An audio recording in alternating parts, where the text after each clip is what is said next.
Kindly subscribe to YouTube channel and follow on Facebook page at Dr. Zabby's Talk Show.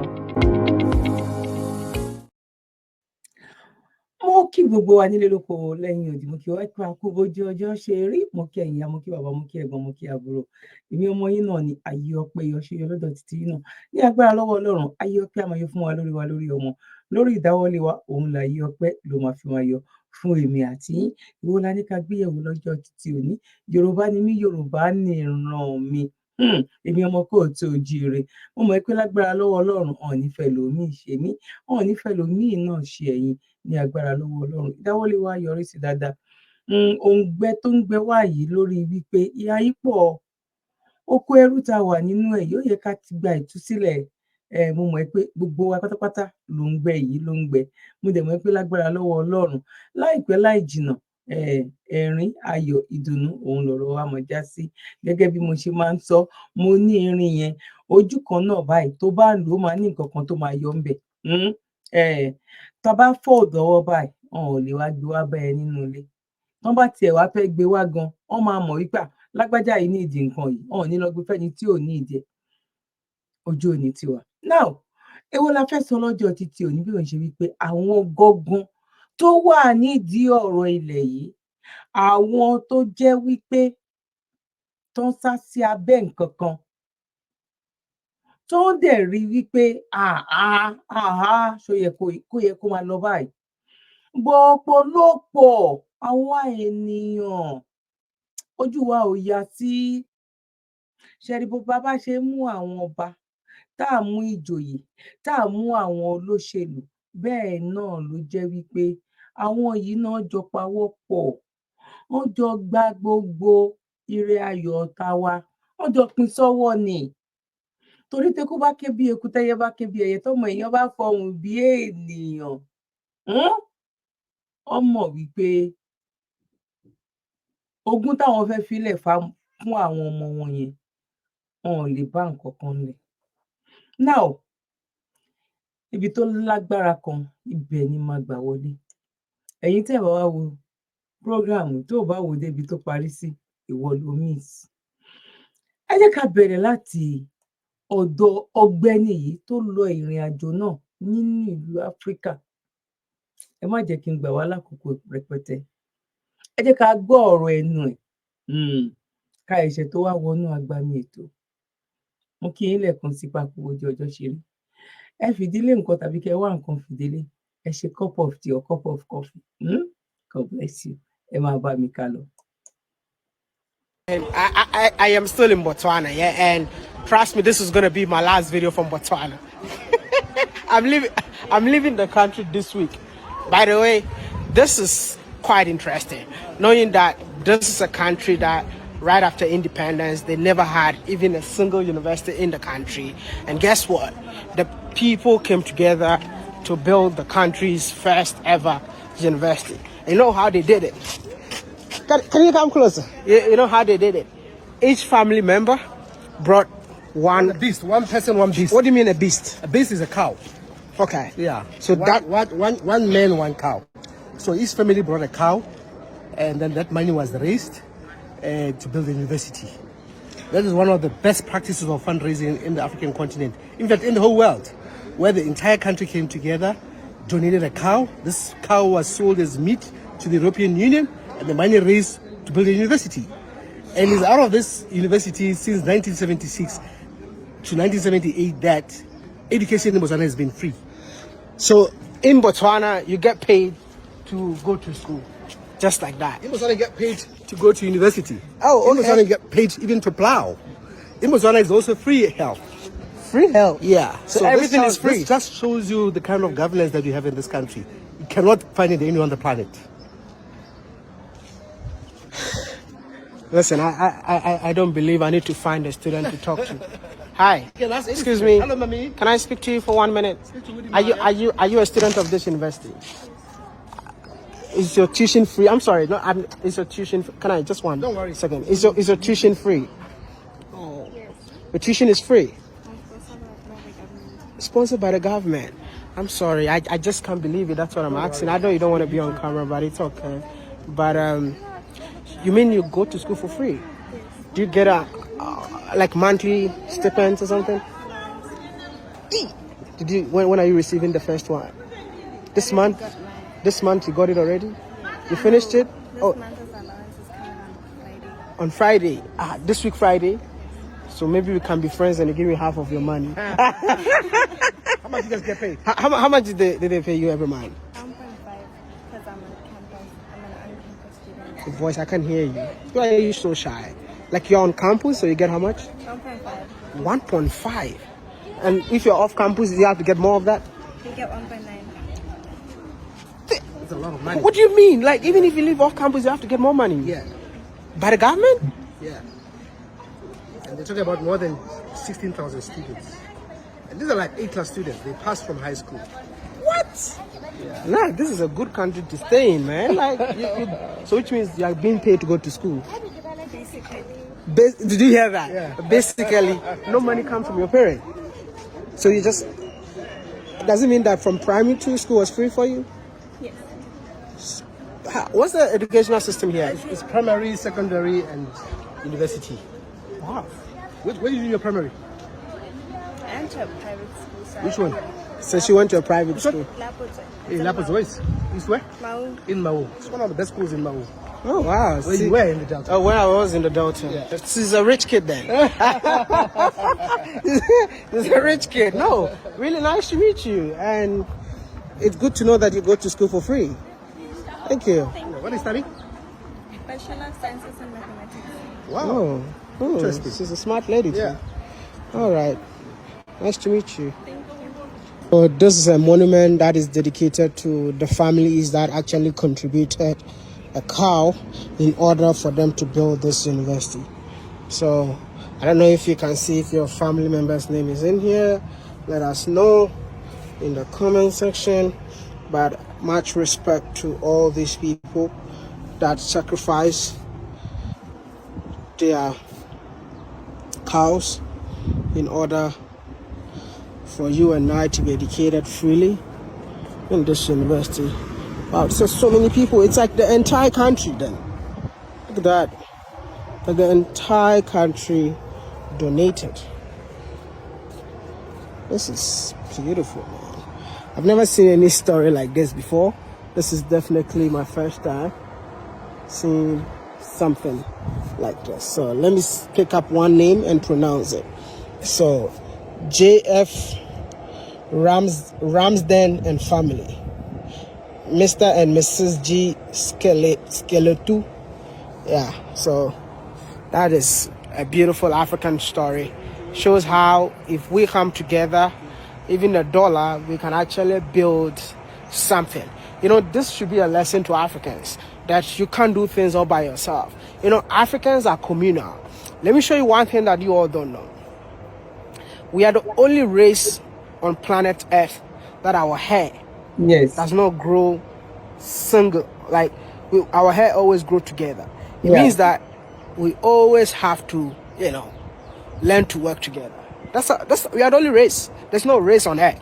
Do your research and find out. And even our hair is stronger. So when we come. Now, mo kí wa lẹ́ẹ̀kan sí pa kú bójú ọjọ́ ṣe rí. Ọ̀rọ̀ ni eléyìí ẹ̀yin ìyá mi ẹ̀yin bàbá mi.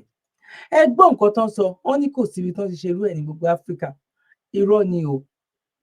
Ṣé bóun ni bàbá wa Awólọ́wọ̀ náà ṣe? Ṣé bóun náà fi owó kòkó ṣe? Ṣé bóun náà fi ń gba kòkó tó máa tà á, tó máa kó èrè ẹ̀ fún àwọn ènìyàn?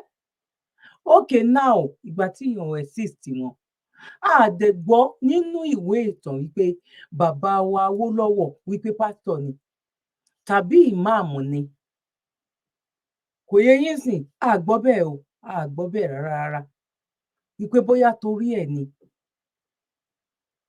Ẹ wá wo àwọn eléyìí tán ṣe nígbà tán bẹ̀rẹ̀ bó ṣe wá ń lọ. Torí wípé wọ́n dá dúró. Tó bá jẹ́ pé àwọn ẹni a wí yìí, àwọn náà lọ kó bá ìgbésí ayé wọn, tán ti wá da Fúlàní, tán ti da ṣàpọ̀n mọ́ gbogbo ẹ̀ fún wọn ni. Wọ́n máa fi máa pàtàn ni. Òun ló di number 1 nínú Áfíríkà tó jẹ́ wípé bí ìlú òyìnbó ni. Ìyá mi, bàbá mi, ẹ̀gbọ́n mi àti àbúrò mi. ẹ mọ ọ̀pọ̀lọpọ̀ ẹ̀ nínú UK yìí. Àwọn yunifásítì kan wà tó bá mú ibẹ̀ tó bá ṣe dáadáa wípé o mú bẹ̀ wọ́n accept ẹ wípé o jẹ́ ọmọ school àwọn ó ní package ó ní ẹ̀bùn tó máa gbà olówó tó máa fún ẹ under £500 ni wípé gbà káàbọ̀ wípé o tiẹ̀ ṣó sí school wa àti wípé point táwa gan la fẹ́ ìgbọ̀ngàn tún ní lọ́wọ́ wọ́n fi ṣe welcome package fún ẹ kó lọ worú àwọn ṣọ́ọ̀bù báyìí bóyá M&S bóyá ẹni ọmọ àti fi àwọn shops yẹn sí tó ti lè lọ ná fáwọṣà yẹn ìyẹn ò tí ì mọ owó tíjọba máa fún ẹ ó máa lójú cost tó fẹ́ ṣe kó jẹ́ wípé owó tíjọba máa yá ẹ àwọn ìlú kan wà ìjọba máa fún ẹ ní àwọn ìlú kan wà ìjọba máa yá ẹ ní àti yíyá àti fúnfún ọmọ ìyá kan náà ni wọn èwo náà rí fún wa ní orí ilẹ̀ wa àwa tí school mo sọ fún yín pé gbà tó ń campaign ti bàbá Awólọ́wọ̀ àmì ò kéré jù á lọ bí campaign mo fọlọ́run búra wọn kó ìwé textbook wọn kó fún wa à ń kọrin ilé ìwé ọ̀fẹ́ Awólọ́wọ̀ ló lè ṣe ìwòsàn ọ̀fẹ́ Awólọ́wọ̀ ló lè ṣe gbogbo ìgbà yẹn náà wà ní bàbá Awólọ́wọ̀ ló ń kọjá lójú òfurufú yìí o ẹ lọ gbé omi ẹ lọ gbé bíi pot like bíi baff tó jẹ́ bíi pot báwo ni màá ṣe pè náà bíi something bíi pan ni màá pè ṣáná fi máa ń ṣe nígbà yẹn ó máa ń white báyìí wọ́n máa wá ní kán lọ bomi sí anything tó bá white ṣáà pé ẹ lọ bomi sínú ẹ̀ tó bá ń kọjá lọ ẹ máa rí ẹyẹ ń bẹ bàbá Awólọ́wọ̀ nìyẹn òṣùpá lè yọ tán ní Awólọ́wọ̀ ló wà nínú ẹ̀yẹ jọ torí Ọlọ́run ẹ̀yin tẹ́ bá mọ̀ nípa àwọn nǹkan yìí ẹ jẹ́ bá mi fi sínú comment section ní ìgbà yẹn sẹ́ mo sọ fún yín mi ò kàn ní sọ ẹni tó jẹ́ ni tó jẹ́ wípé láàrin oṣù kan mo fọlọ́run búra ó lè dé hospital 3 times láàrin oṣù kan ó ti fẹ́ǹtì ní school o àti school ambulance tún wà ambulance ló máa send sí school láti fi wá gbé ọmọ tó bá sick tó máa fi gbé lọ sí hospital ilé ìgbà ẹ̀ kò ní san 10 kobo eléyìí ò ń ṣe pé tọmọdé ò bá tán máa bá rọba no èmi mo weakness ẹ ni mo wà nínú ẹni tó jẹ oore ọ̀fẹ́ yìí mo jẹ oore ọ̀fẹ́ wípé bàbá wípé o lọ sọ hospital ò sọ pin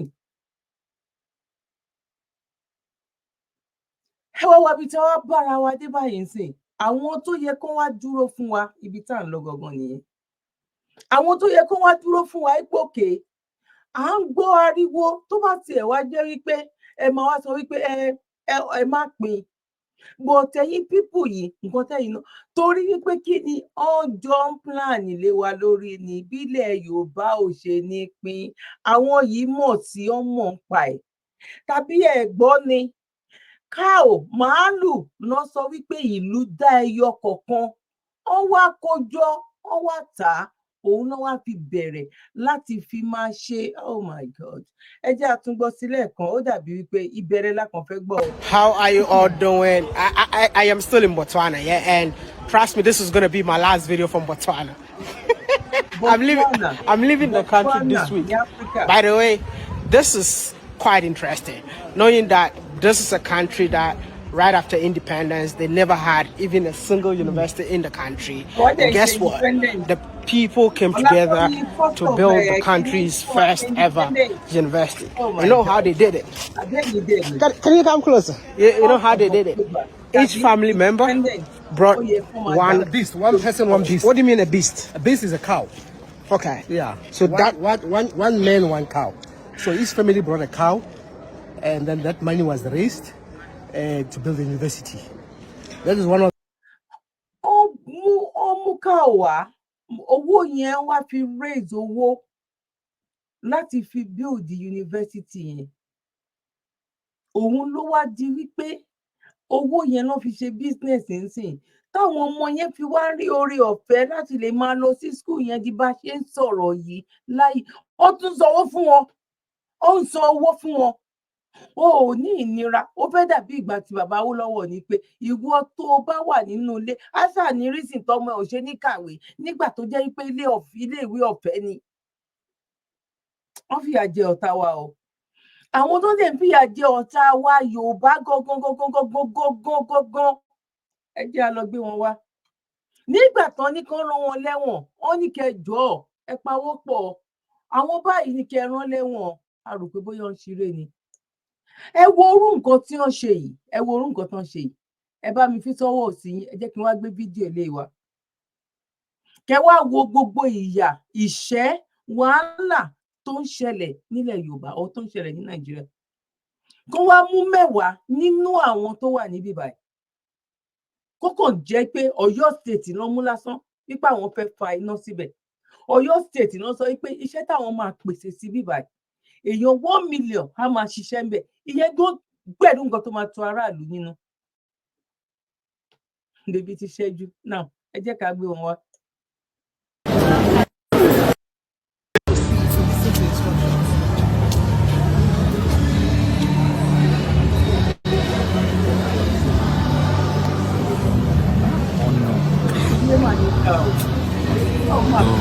Ah, my God.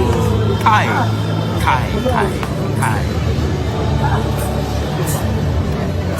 Oh my God.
Let's go. This way.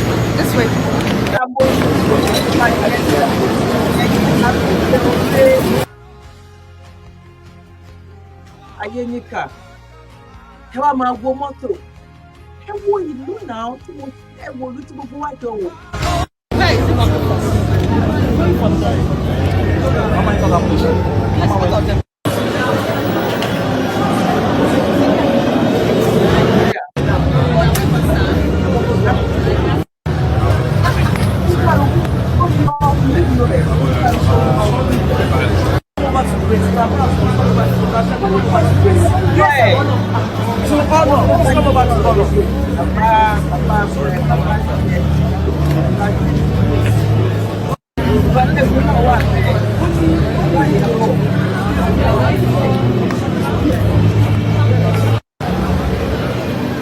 Abuja, I'm here to see him. I'm here to see Pastor Steve and whoever is coming. Asha talk am.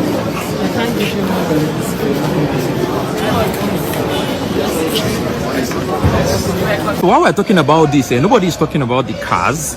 Like this is what they call main mount. Come and see Royce now. Abba. The Eagles. This kingdom wealth, we gonna get it together.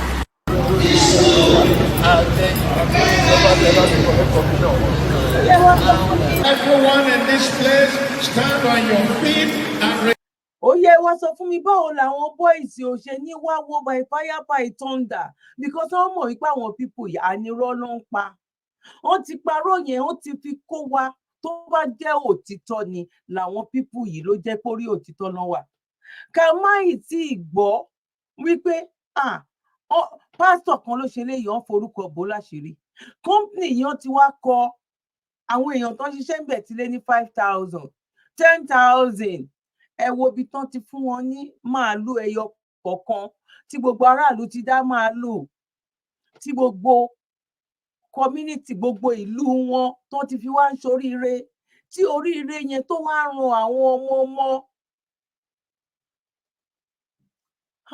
mi ò ní picture yẹn bí báyìí mi ò mọ ibi tí mo gbé sí kẹ wá wo church tẹ bá wo church tẹ bá wọlé èèyàn á dẹ̀ máa sunkún àwọn future tó ń bọ̀ ìgbà tẹ bá rí ṣọ́ọ̀ṣì tán bá kọ pẹ̀lú glass tẹ bá wá rí school tí ò bá sí pàánù lórí ẹ̀ tí àwọn ọmọ ń gbé ìwé sọ́wọ́ ọ̀run á pín wa sẹ́ ilẹ̀ á pín wa àárín méjì á pín wa afẹ́fẹ́ gan á pín wa because tí pínpín yẹn bá wáyé sẹ́ gbogbo àwọn nǹkan yìí á lè eku á ké bí eku lórí ẹyẹ á ké bí ẹyẹ ọmọ yẹn máa fọhùn bí ènìyàn torí pé kí ni ó ṣàdí bó ṣe ń ṣẹlẹ̀ nílùú òyìnbó yìí náà ìjọba ló ń sanwó fún pásítọ̀ ní ìlú òyìnbó kò ń ṣe lamẹ́ríkà ni mò ń sọ nínú UK nínú Ireland ẹ lọ wo àwọn tán ní private church ẹ lọ wo àwọn tán ní private church àwọn dúdú ni ẹ lọ sí Amẹ́ríkà náà àwọn dúdú yìí náà lọ ní private church gbogbo àwọn church tó kù ìjọba ló mọ́nítọ̀ àwọn tó ń fún wọn ní owó wọ́n ti ní bọ́n ṣe ń ṣe àwọn oh my God you see life ṣe rí life ẹ rí àwọn mọ́tò ẹ rí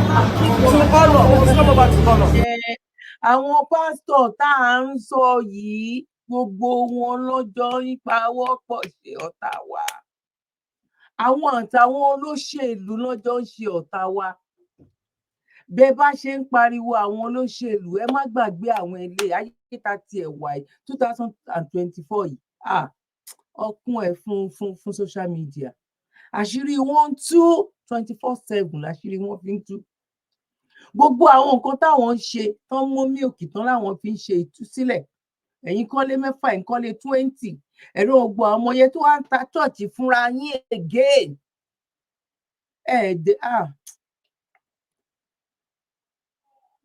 ta ló náà ọmọ ìyá kan náà lọ. ẹ wo àwọn ọmọ ìyá kan náà ṣé rí Ọlọ́run má jẹ́ ká fi ìdí jóná ẹ wo ọmọ ìyá mẹ́ta ọmọ bàbá ọmọ tàbí ọmọ ìyá kan náà ọmọ bàbá kan náà ẹ̀gbọ́n àti àbúrò kí ló sún wọn dérú nǹkan báyìí irú àwọn eléyìí tó bá wá ṣerú bísínẹ́sì yìí díẹ̀ o tó bá wá rí pé àwọn rówó wọ́n wá rí nǹkan àwọn àti àwọn babaláriwo ẹ mọ̀ pé babaláwo ọ̀tọ̀ àwọn babaláriwo ọ̀tọ̀ àwọn babaláriwo àwọn tó jẹ́ pé àwọn jí àkáǹtì bàbá wọn tàbí àlọ́ ṣe máa ń pè àwọn tún lọ sáwọn ibòmíì láti gba nǹkan kan jọ ni wọ́n lọ sórí social media láti mú nǹkan kan jọ àwọn wá ti di babaláriwo táwọn eléyìí náà bá lọ bá babaláriwo wọn láwọn lọ ra ilẹ̀ 100 acres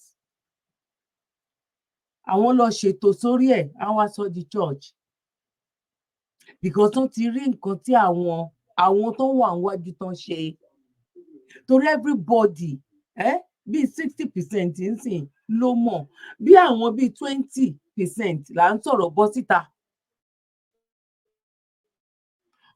bọ̀ bíi 60 ló ti mọ̀ wípé àwọn pípù yìí olè ni wọ́n àwọn gbogbo ilé ẹ̀kọ́ lọ kàn mọ́ àgbélébùú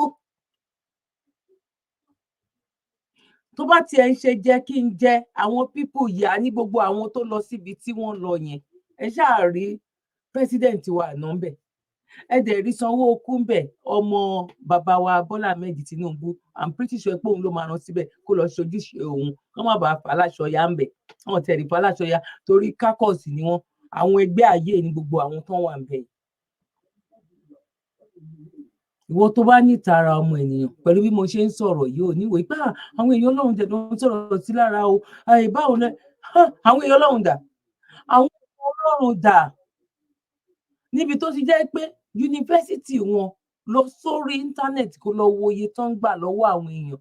Àwọn mẹ̀kúnnù, àwọn èèyàn tẹ́yìn fi sílẹ̀ ní Nàìjíríà tó jẹ́ pé à ń bẹ lọ́wọ́ mẹ̀kúnnù tó ń lọ sí ṣọ́ọ̀ṣì wọn tó ń dá ìdá mẹ́wàá, ọ̀n lágbára láti lè lọ sí yunifásítì àti private school tó ń kọ́ sílẹ̀. A dẹ̀ rí ìlú tó jẹ́ wípé àwọn ará ìlú náà fọwọ́sowọ́pọ̀ tó fi gbé ìlú tó sọ di ńlá. Torí ẹ̀ tá bá ń sọ, ẹ má jẹ́ kára kàn yín léèyàn jẹ́ àwọn èèyàn Ọlọ́run, báwo ló ṣe wá ń sọ̀rọ̀ báyìí? No, ó wà nínú ẹni tó ń fa àkóbá sí orílẹ̀-èdè gan táwa náà la fẹ́ dá dúró. Àwọn eléyìí wà nínú ẹ̀. Because tá bá rí gbogbo àwọn eléyìí ẹ máa rí wípé 70% nínú ilẹ̀ Yorùbá náà ti ṣe kínní. Àwọn Yorùbá ní nǹkan yìí nínú àwọn pásítọ̀ ńlá yẹn. Tó bá tún di next one, màá gbé orúkọ wọn wá kẹ́ wo bastard owó tán ní. Kẹ́ lè mọ̀ wípé bàbá ìkà ni wọ́n. Àìmárojú àìmáráyè ilẹ̀ Nàìjíríà, àìmárojú àìráyè pé ká má kúrò nínú Nàìjíríà wa ọmọ Yorùbá. 70% àwọn eléyìí gan ó wà nínú ẹ̀, ó lọ́wọ́ sí, ó dùn mọ́ wọn nínú. Ẹ wo irú àwọn ọmọ kéékèèké yìí. Ṣé irú àwọn ọmọ kéékèèké yìí, ṣáwọn máa rí school tó jẹ́ pé wọ́n máa tún fún wọn lówó, tún fún wọn ní pocket money lọ, tó wá ti ń rí bí future àwọn ṣe máa bright, tó lè máa lọ sórí íńtánẹ́ẹ̀tì wípé iṣẹ́ gbájú iṣẹ́ 419 lókù táwọn fẹ́ lọ máa ṣe. Torí gbà tó rí ẹ̀gbọ́n ẹ̀ tó wà níwájú ẹ̀gbọ́n tó rí wípé mọ́tò tó fi lọ ń já ọmọ ẹ̀ lẹ̀ ní school gan ó ní èsì nínú. Ó rí ẹ̀gbọ́n wípé ó ń gbègbèsè ayé ìrọ̀rùn. Òun gan máa fẹ́ wò wípé ìgbà wo ló kù tóun náà máa fi dàbí ẹ̀gbọ́n òun ni. Bọ̀ ìgbà tí àwọn géńdé mẹ́ta wà nínú ilé tó jẹ́ wípé àti jẹ àti mu bó bá ṣe ń pa lọ́ ṣe ń na, bó bá ṣe ń jọ́kàn wípé èwo ló kù ká ṣe, ẹ̀jẹ̀ àkúkú báwo èèyàn náà lọ ń ṣe. Ẹbí wọn ní tàbí ẹbí wọn ní, kò ṣe pé kò sí nílùú òyìnbó. Tó bá rí ní 20 years ago, 30 years ago, on for bank, on for ATM, oríṣiríṣi nǹkan tó ń ṣe. Báwo làwọn ṣe rí tí wọ́n ṣe? Báwo náà ṣe rí tí wọ́n ṣe? Báwo náà ṣe dínkù? A mọ̀ pé àwọn kan ń lọ òkè. Bẹ́ẹ̀ náà ló jẹ́ pé àwọn kan náà ń dínkù, ò lè fi wé àwọn ìgbà kan. Kò síbi tọ́mọ burúkú ò sí. Bọ̀ eléyìí ò ń sọ̀rọ̀ ọmọ burúkú tó ń ṣẹlẹ̀ ní Nàìjíríà tàbí nílẹ̀ Yorùbá. Ọ̀nà àti jẹ́ wípé o ní 100 naira lọ́wọ́ lálẹ́ yìí nsìn tó bá máa di láàárọ̀ ọ̀la, 100 naira yẹn kò jẹgbẹ́ 50 naira mọ́, ó ti bàjẹ́ mọ́ ẹ lọ́wọ́. Tó bá fẹ́ fi lọ ra pure water tó rà 100 naira lánàá, tó bá máa débẹ̀ ọmọ ló ti di 150. Ọmọ gan tó fẹ́ gbóúnjẹ lọ sí school gan, wàá máa wò kí wàá máa wò lẹ́ni. Ẹni tó tún ṣiṣẹ́ fún gan, òun gan tí lówó tó fẹ́ san fún ẹ.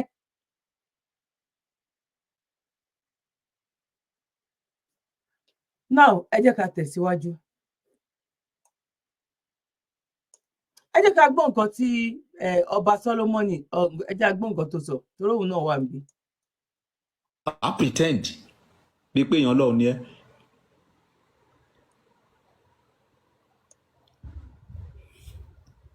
Ìwọ tó ń jà lé garment, wọ́n ń jà lé àṣà Jésù, àṣà Ísírẹ́lì, àwọn dàbọ̀lẹ̀ tó ń wọ̀. Okay? So you people should go and take time, man. You don't understand religion at all. Okay. Religion kò kí ń ṣe nǹkan téèyàn gbé sórí. Okay. It's a way of life. Àṣà àwọn kan tó create. Tó forúkọ Ọlọ́run sí abẹ́ ẹ̀ tó ń gbé sábẹ́ Ọlọ́run ó tán. Ṣé rí pípẹ́ tí ìgbà tí ọba Solomoni tọkàn ẹ balẹ̀, tọ́lọ̀ ń gbé bó ṣe ń ṣe dé. ṣẹ́rí kó làhùn ó sọ tòtítọ́. Kí ni a fi mọ ọba Sólómọ́nì?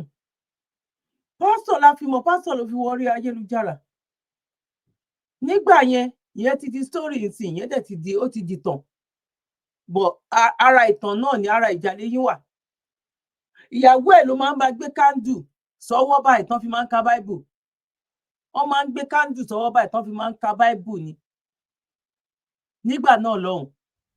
Ó yìí ní church tó kò ń ṣe pé bóyá kúkú ó kàn ó lo ọgbọ́n Ọlọ́run ti ní Ọlọ́run ti mọ bó ṣe ń ṣiṣẹ́. Ó mú gbogbo ẹ̀ mọ́, ó bú pásítọ̀, ó bú kinní kan, ó padà sọ òtítọ́ lélẹ́yìí. Òtítọ́ ló máa lékè irọ́. Yes. Ó ti báwa yìí náà ṣe ń ṣe lórí social media nígbà kan náà. Yes. Bó ojú ti là, bèbí ti ṣẹ́jú. A ti stop láti máa ṣe. Do as I say. Think before you do. Òun ni nǹkan tó wà nílẹ̀ nsìn. Torí tó bá think, tó bá lọ ṣe mistake, ọ̀gá ẹ̀ ò ní sọ fún ẹ, manager ẹ̀ ò ní sọ fún ẹ, director ò ní sọ fún ẹ wípé ẹ má worry. No, wọ́n máa discipline ẹ. Think mo ṣe ní kí n ṣe nìyẹn. No, ìgbà kan nìyẹn. Tí mi ò bá ṣe kinní kan, tí mi ò bá ṣẹ̀sìn kan, ìyá mi máa kọ̀ mí lọ́mọ. Tí mi ò bá ṣẹ̀sìn kan, bàbá mi máa kọ̀ mí lọ́mọ. Tọ́mọ mi bá dé sí tó wá ló òun fẹ́ ṣe ẹ̀sìn kan.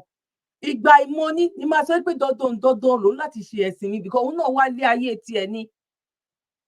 Tó bá ti mọ ọwọ́ ọ̀tún yàtọ̀ sọ́wọ́ òsì, ó wá lé ayé tiẹ̀ ni. Ó máa lọ fèsì ìdájọ́ lọ́dọ̀ Ọlọ́run ẹ̀ ni.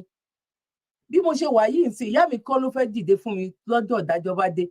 No, torí mo mọ ọwọ́ ọ̀tún yàtọ̀ sọ́wọ́ òsì. Ọlọ́run náà dẹ̀ sọ pé ṣé ò ronú ni. Ìrònú mi ló mú mi sọ wípé òkè níbi tí mo bá dé yìí, ẹ jẹ́ ká táwàkálí tó ká bọ́ lọ́run dúró. Àjẹ́bí gbogbo ẹ̀ náà là ń wò yìí. Gbogbo ẹ̀ náà rè náà. Ẹ jẹ́ buwé jẹ tàbí báwo ni ọba Solomon ṣe máa ń sọ.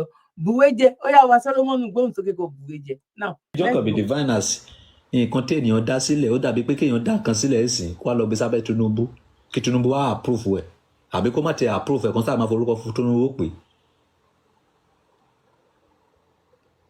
bó ṣe rí nìyẹn kẹsì. Ọlọ́run ló pè mí. Ọlọ́run wo ló pè ẹ́? Ìdígi wo ló ti pè ẹ́? ó ṣe gbọ́. Ohun ọmọ kékeré ló fi pè é àbò ohun àgbà?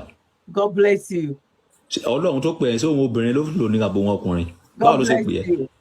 Gbogbo alápèrà wa, ebi ló pè wá. Lèbi ti ṣẹ́jú. Ta fẹ́ jẹ́, nǹkan ta fẹ́ jẹ́ àti nǹkan ta fẹ́ jẹ ló pè gbogbo everybody. God bless you. Ìgbàgbọ́ ayé má ti dìpọ̀ ní tí sí òye dẹ́gòdè dẹ́gẹ̀dẹ́gẹ̀dẹ́gòdè post. Ìgbàgbọ́ ayé má ti dìpọ̀ ní tí sí o dẹ́gòdè dẹ́gẹ̀dẹ́gẹ̀dẹ́gòdè post. Dẹ́gòdè dẹ́gẹ̀dẹ́gẹ̀dẹ́gòdè post. Ìgbàgbọ́ ayé má ti dìpọ̀ ní tí sí o dẹ́gòdè dẹ́gẹ̀dẹ́gẹ̀dẹ́gòdè.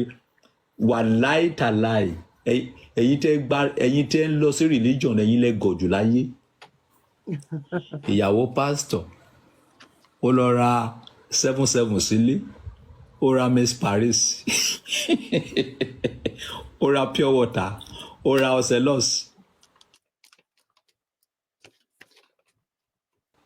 Nígbà tó máa dalẹ̀ ọkọ bá gbẹ̀mí, ìyẹn olùṣọ́, wáìlì kókókókókó jìjìjìjìjìjìjì. Olúwa sọ wípé tẹ́ bá ti ń bọ̀ lọ́la kẹ́ mú Ocelos kankan dání. Ẹ ò mọ̀ wípé kẹ́ lè patronize mọ́mì lẹ́mí ṣe bàlẹ́ àlàgbà. Àwọn arìndín náà máa sáré. Mọ́mì ẹ jẹ́ bá tọ́jú ọ̀sẹ̀ kan o. Ẹ má tà á tán o. Ẹ má God man. Tó bá ti wá ra ọ̀sẹ̀ lọ tó bá máa di next week báyìí, ọjà mọ́mì máa kún fọ́.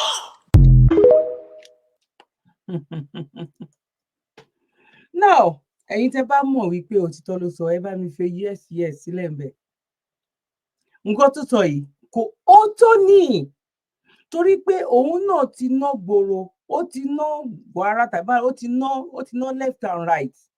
Ó ti wà lórí òtítọ́ ọ̀rọ̀ ọba Solomon, ó ti wà lórí òtítọ́ ọ̀rọ̀ tó di kọ́. Bó ṣe rí kankan nìyẹn. Ìwọ tó bá ṣe àwọn ẹ̀sìn aláṣọ funfun, mi ò ní dárúkọ.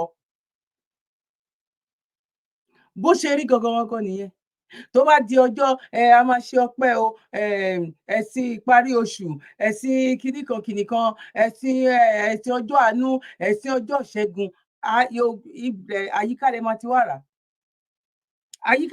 wà rà ẹ̀ ní mówó lọ́ta àwọn nǹkan kan tiẹ̀ wà gan máa sọ fún yín pé àyíká gangan ẹ fẹ́ ra mùrì ẹ fẹ́ ra gbogbo nǹkan pẹ́ ẹ fẹ́ ra kinní kan bóyá tó bá fẹ́ ra go bóyá o fẹ́ máa bọ́ síta bó o fẹ́ ra mùrì o fẹ́ ra kinní kan yẹn kódà gan fẹ́ lè máa taṣọ wípé bóyá aṣọ gan wà gan kan wá wọ̀ kó wá wọ̀ wù that means to say owó gan most owó tó o máa dẹ́dà mẹ́wàá o máa ra kándù ńbẹ̀ o máa ra kinní kan ńbẹ̀ o máa ra eyín ńbẹ̀ o máa ra gbogbo everything ló fẹ́ rà ńbẹ̀ ó yẹ wá sọ fún mi.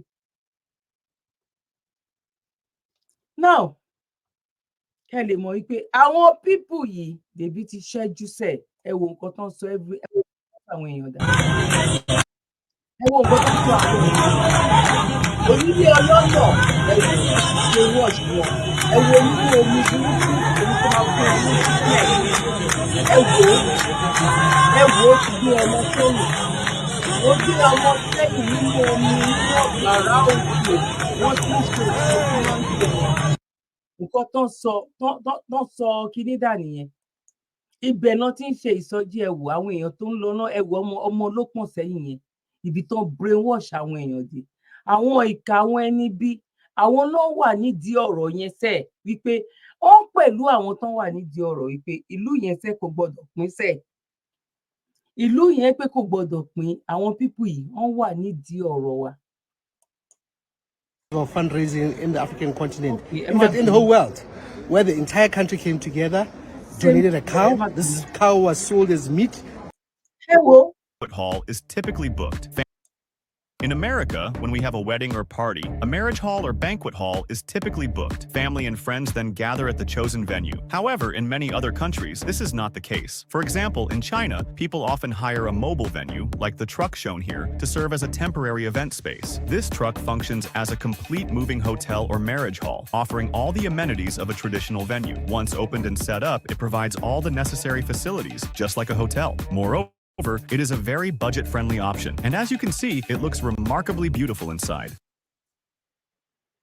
In America, when we have a just imagine kó jẹ́ eléyìí ìkan lára àwọn pásítọ̀ yẹn tó bá ká àwọn pásítọ̀ mẹ́wàá nílẹ̀ Yorùbá yẹn ó lè ra irú nǹkan báyìí tó jẹ́ wípé inú kílíníkì ló máa jẹ́ kílíníkì tó máa jẹ́ public tí ò ní jẹ́ wípé ọjọ́ wa ẹ̀yin lẹ fẹ́ lọ síbẹ̀ pẹ̀lú nǹkan tó ń ṣẹlẹ̀ ní Nàìjíríà yìí òyìnbó ló ṣe léyìí o àwọn òyìnbó tó ṣe léyìí ní China ọ̀gbà nọ́bì sínú láìpẹ́ wọn o àwọn bíi 10% náà gba nǹkan tẹ́ ń sọ yìí o gbogbo àwọn tó kù àwọn ọ̀gbà ẹ wo iṣẹ́ ribiribi ẹ wo nǹkan tó ń sọ́dà o àwọn pípù yẹn sọ jen ó yẹ ká ti rí ẹni tó máa ní Nàìjíríà náà ti ń ṣe kódà gan àgbàdo ewé àgbàdo tó bo àgbàdo lára ó ní nǹkan tó ń ṣe àwọn pásítọ̀ yẹn wọ́n ti fẹ́ẹ́ ralẹ̀ ilẹ̀ Yorùbá tán ilẹ̀ Nàìjíríà tán nǹkan ọ̀gbìn tó ń ṣe ń sìn in short ìwọ̀n ọdún mẹ́wàá ibi ò lè pa wá mọ́ wọ́n jọ pawọ́ pọ̀ láti máa dààmú ọ̀tá wa ni no going back àwọn tó wà nídìí ọ̀rọ̀ lélẹ́yìí àwọn eléyìí wà ní torí wọ́n mọ̀ wípé tóníkàlùkù bá lọ tóníkàlùkù bá lọ nǹkan yóò lè rí bóyá fẹ́ rí a jẹ́ fẹ́ fa nǹkan yìí lórí a fẹ́ fà sórí fọ́wọ́ àwọn ọmọ wa ẹ jẹ́ a sáré tẹ̀síwájú. The worst in African continent is West Africa, but Ghana is trying gradually. That is why every Ghanaian must hold on to the peace that God has given you in this nation. Nigeria is a worst nation. I am saying it because I know what I'm saying. Yes. When you appoint a leader that is dull, you really know what you are saying. Yes. But Nigerians are brilliant people. In all the university in America, Nigeria, they are top notch. But their leader, they are dull.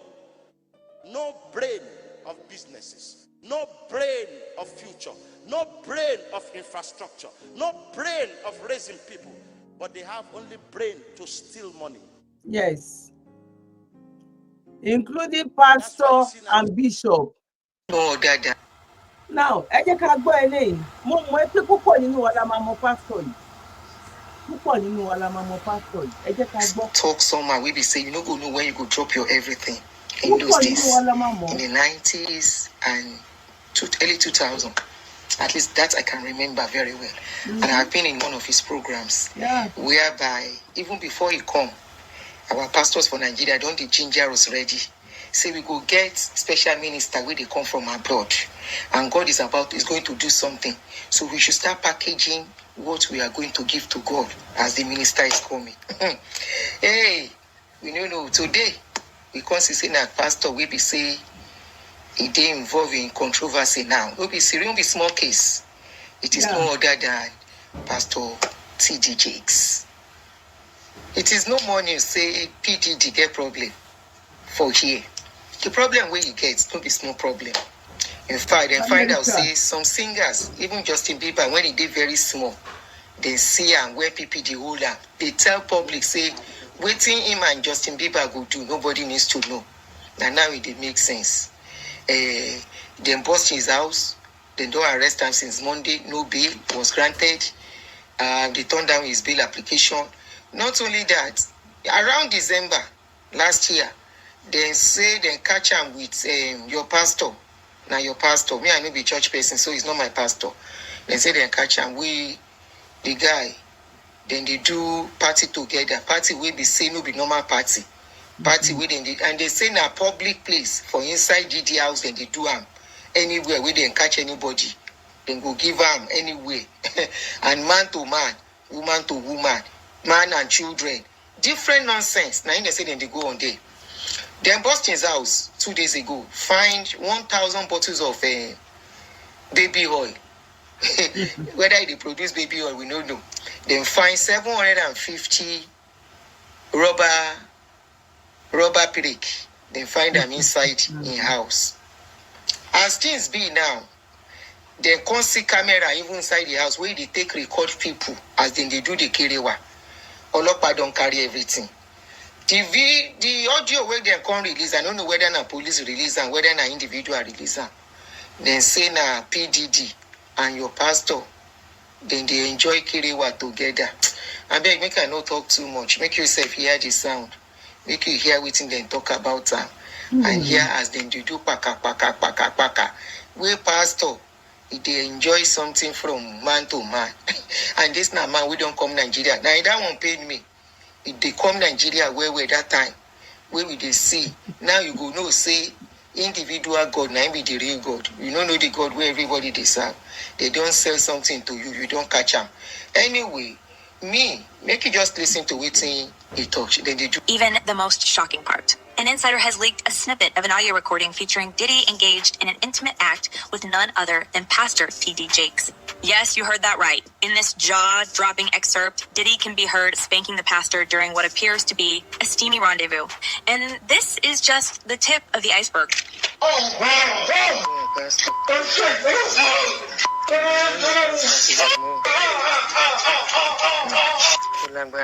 Man, it's hard to even talk about. Why would you find a religious man, when you know that the saints supposed to separate themselves from the sinners, and why would a religious man like his come to convince you or nobody? Because I know who I am. I came to hear the master say, well done, thou good and faithful servant. Well done indeed, faithful servants. I remember this is how we used to preach in those days when it comes to Nigeria. They said the party they used to do in PDD's house, according to the news. You heard what they said. They said it was that clip was released by an insider. We know what they do in that house. Even small picking, then they do them. Only God knows what they do when they come to Nigeria too, with people. You see people where love money, where they worship money, we go lie for money, we go do anything for money and power. Me, I don't trust them. You will be shocked what they use their money and power to do. And this is one of them. If to say no be America this thing happen, if na Nigeria this thing they happen, Christians will say then they lie. In fact, the pastor for don't use police to shut everybody up. You see how things they work for country where things they work. They no respect pastor. They no respect anybody. You see as they carry them, they disgrace them. You hear your pastor, they do when they enjoy the thing. Then they give her, they then go they give her because in thing no feel big. Now PDD they give her for back so Okofunkoba one pariwo. Here I don't see, I don't hear. You take your here. Oh my God! If na Nigeria, you could say na doctor tape, no be original. You could say na Photoshop. If na Nigeria, you see why that country can never change. You see, this man don't come Nigeria several times. Collect our money, plenty. Ask people where they go redeem in those days. Then go do organize a program for Lekki. They did among the people where they come. You see who they follow. You see who they follow. I'm glad I'm not even following anybody anymore. I'm sure you don't hear by yourself. Anyway, wait till you got to see. Is your pastor? Not deny the pastor. Is a pastor. Ó lágbára. Tẹ́ bá ń gbọ́ wípé ó lágbára. Ṣé rí pé ó lágbára báyìí? Ṣé rí ibi tí mo ti bẹ̀rẹ̀? Ṣé rí ibi tí mo parí ẹ̀ sí? Ṣé rí ibi tó ti ń bẹ̀rẹ̀? Ṣé rí ibi tó parí sí? Wípé àwọn people yẹn àwọn gangan ni. Àwọn àtàwọn olóṣèlú, because àwọn olóṣèlú ń lò wọ́n, àwọn náà ń lo olóṣèlú. Bàbá mi ò lè máa lorú ọ̀rọ̀ yẹn lórí ayélujára ni. Ó bá gbọ́ pé olórí bu iṣọ́. Kí ló fà á táwọn èèyàn fi sọ wípé kóníkálukú kémi gan lọ́lọ́run mi kí wọ́n lọ́lọ́run ẹ̀. Wọ́n á gbọ́wọ́lé ẹ lórí, ó wá ń kúnlẹ̀ síwájú babaláriwo, àwọn tó jẹ́ pé wọ́n ti sí nǹkan sọ́wọ́, wọ́n ti ṣe nǹkan oríṣiríṣi. Ilẹ̀ tó ń tẹ̀ nínú church gan, nínú mọ́ṣáláṣí gan, wọ́n ti rí nǹkan mọ́ bẹ́ẹ̀.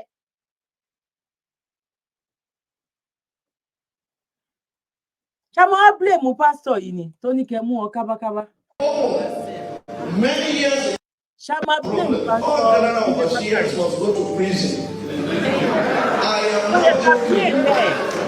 I said so in the open many years ago during the convention of Mike Okongo.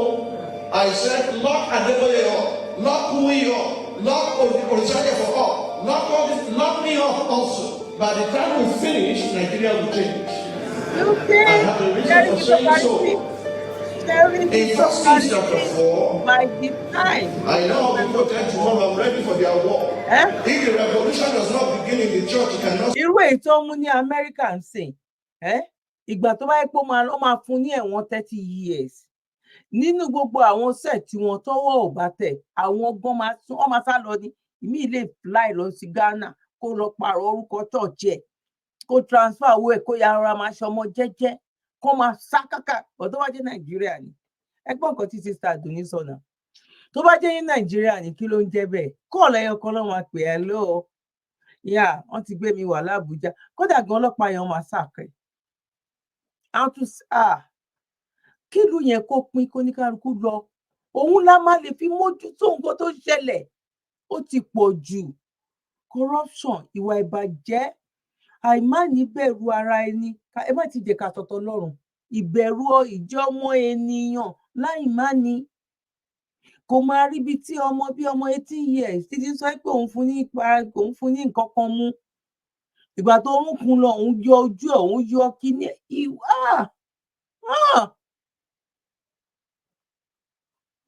Now, ẹ jẹ́ ká wá wo eléyìí ká fi máa mú ètò àbọ̀. Ẹ wo nǹkan tó ṣẹlẹ̀ ní Dubai. Health and safety, ṣẹ́rí. Nǹkan gbígbóná, ṣẹ́rí. Nàìjíríà dẹ̀ ni because tó bá jẹ́ nílùú òyìnbó ni. Oye tó máa san, ó tiẹ̀ ní approve ẹ̀ ni. Wọn ò lè approve ẹ̀ ni. Ó dẹ̀ ń ṣẹlẹ̀ nínú ilé. Ó ń ṣẹlẹ̀ irú eléyìí sí business ló ń ṣe. Àwọn tó ń tajà, wọ́n ń ṣe oúnjẹ, àwọn wọ́n máa ṣáà ní ṣọ́ọ̀bù kan tó jẹ́ ni. Ẹ wo àwọn tó ń gbé nǹkan yẹn, wo àwọn tó ń gbé bọ̀, ẹ wo irú ilẹ̀ tán wà, ilẹ̀ oní kíní, ẹ wo gbogbo nǹkan gbóná yẹn, ó dà lé lórí, ó tún dà lórí tibí yẹn náà tún yọ̀ lẹ́wọ̀, ó sáré yan aṣọ yẹn, ó sáré yọ sọnù. Torí kọ́lọ́run kó ṣe dáadáa fún wa. Ẹ bá wa pín ètò yìí, ẹ bá wa share. Àwọn tó wà nídìí ọ̀rọ̀ wa, àwọn leléyìí. Bàbá ṣe ń pariwo àwọn olóṣèlú, àwọn eléyìí ẹ jẹ́ ká máa pariwo wọn. Kíkan ó wà nídìí ọ̀rọ̀ wa. Àwọn eléyìí wà. Ọlọ́run ti sọ pé àsìkò ti tó sẹ̀. Bá ṣe ń pariwo táwọn olóṣèlú tó ń gbọ́, tó mọ̀ wípé àwọn kan wà tán ní máa fa bẹ́ẹ̀ náà ni gbogbo àwọn bàbá yìí náà. Torí pé kí ni, ọ̀dájú ni wọ́n, awo ọ̀dájú náà ṣe. Pẹ̀lú bó ṣe ń ṣẹlẹ̀ nílẹ̀ Nàìjíríà, ẹ wo fídíò tí mo kọ́kọ́ gbé wá. Ká má wà lè rẹni tó wá ní pé ìpàdé tán ṣe yìí o, in short, nǹkan báyìí a máa mú Ọ̀yọ́ state, a máa mú Ògùn state, a máa mú ibìkan tó jẹ́ wípé kó tiẹ̀ jẹ́ wípé táyà gan lásán gan bọ́n ṣe ń ṣe táyà, tá a bá gba ọmọ 10,000 síbẹ̀, wọ́n ń kọ́ṣẹ́, wọ́n ń ra, wọ́n ń ta káàkiri, wọ́n ń ṣe, tàbí ṣé kò make sense ni? Lágbára lọ́wọ́ Ọlọ́run, àní ṣìwé, àní ṣìsọ. Àwọn tó wà nídìí ọ̀rọ̀ wa, àwọn dà, àwọn rèé. Now, ẹ jẹ́ ká sáré lọ sí ìpolówó ká tó máa lọ sókè.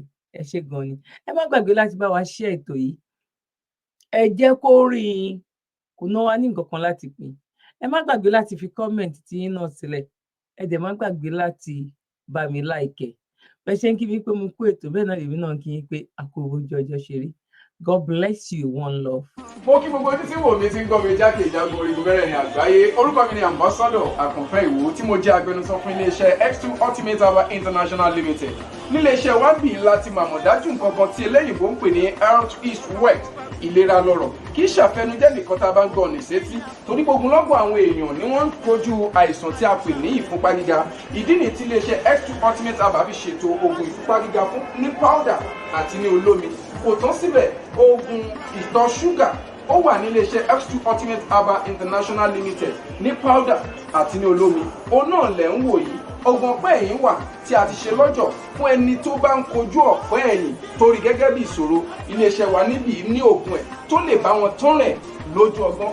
Bákan náà, ogunlọ́gọ̀ àwọn èèyàn ni wọ́n jẹ́ oníbìísí tí wọ́n ti rora wọn pín wípé Ọlọ́run ò lè ṣe, ṣùgbọ́n tó jẹ́ pé àìsàn kan sómìíràn ní kọjú ọmọ bíbí wọn. Ó wà nílé iṣẹ́ X2 Herbal International Limited fún ìwòsàn fún àwọn oníbìísí.